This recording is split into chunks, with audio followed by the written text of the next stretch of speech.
Hi cake lovers අදත් බලමු මෙන්න මේ චොකලට් පුරවපු ලස්සන චොකලට් ඩ්‍රිප් කේක් එක හැදුණු විදිහ.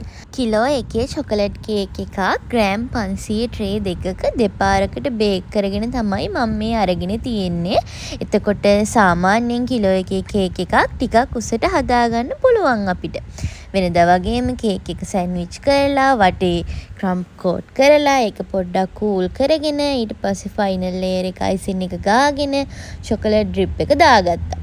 ඊට පස්සේ චොකලට් ඩ්‍රිප් එක දාලත් පොඩ්ඩක් ෆ්‍රිජ් එකේ තියලා අරගෙන තමයි මම මේ මල් දාගන්නේ. එහෙම නැත්තම් ඩ්‍රිප් එක පහළට දිය වෙලා එනකොට උඩට අපි දාපු මල් ටිකත් පහළට එන්න පුළුවන්. එහෙම වුණොත් එහෙම කේක් එක කැත වෙනවනේ, නීට් වෙන්නේ නැහැනේ. ඒක නිසා ඩ්‍රිප් එක දාලා පොඩි වෙලාවක් ෆ්‍රිජ් එකේ තියලා ඩ්‍රිප් එක සෙට් වුණාට පස්සේ ඒක උඩින් අයිසින් මල් ටික දාගන්නවා.